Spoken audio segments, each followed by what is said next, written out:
upon, suppose there is a no deal,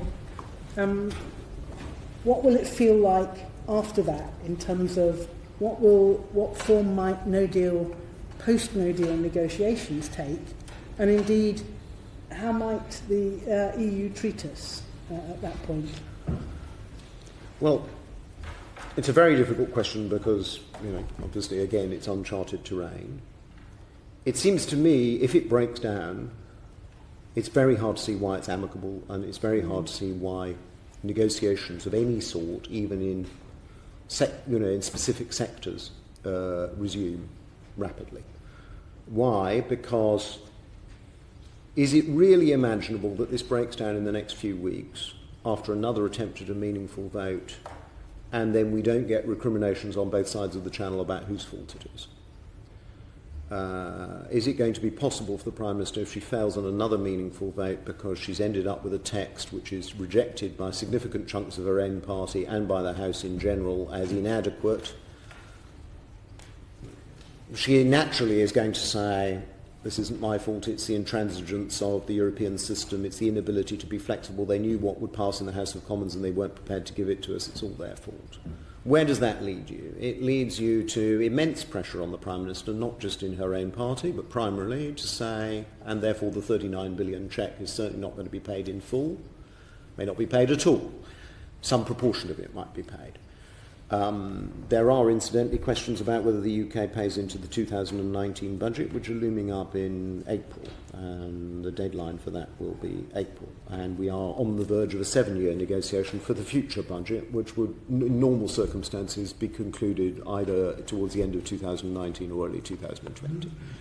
So if she does that and says, well, I'm afraid the intransigence has brought these negotiations to a halt, I regret it, I tried very hard for a deal, I couldn't get a deal, in these circumstances we're going to have to leave without a deal, but I'm afraid in those circumstances you've got no backstop and you don't have our full 39 billion cheque. You want my view as to what the European reaction will be? Pretty brutal, I'm afraid. Let's be honest. They will have a council meeting on the same afternoon or the following morning at 27, and they'll say, this is the UK in bad faith. The Prime Minister negotiated a deal in good faith, both in December 2017, November 2018. The money was not conditional on there being a trade agreement. The money was a separate negotiation, which we all knew and was concluded in 2017. It has nothing to do with whether there is a full free trade negotiation, full free trade agreement afterwards. And the UK has resolved from its commitments or its financial obligations on exit and from a commitment to a backstop.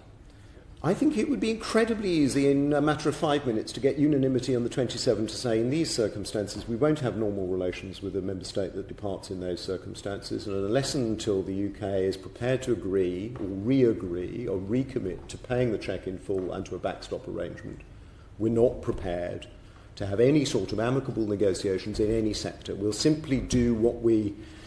Indeed, the Commission has been saying some of this stuff very openly this morning. It's clearly directed to certain quarters in the House of Commons this morning, which is this stuff about managed no deal, mini deals, all kinds of sectoral negotiations breaking out that would in practice deliver continuity. They said very explicitly in the minutes of the Commission meeting this morning, none of the arrangements we are putting in place have been negotiated with the UK, and they will reach a unanimous agreement that there won't be a negotiation with the UK unless and until the UK comes back to the table with its chequebook open and an agreement on the backstop.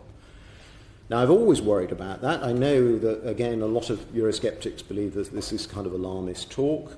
I'm not saying, I don't want to get into all the kind of spine-chilling sort of immediate disorder kind of questions, because I don't think those are the interesting questions. The question for me has always been,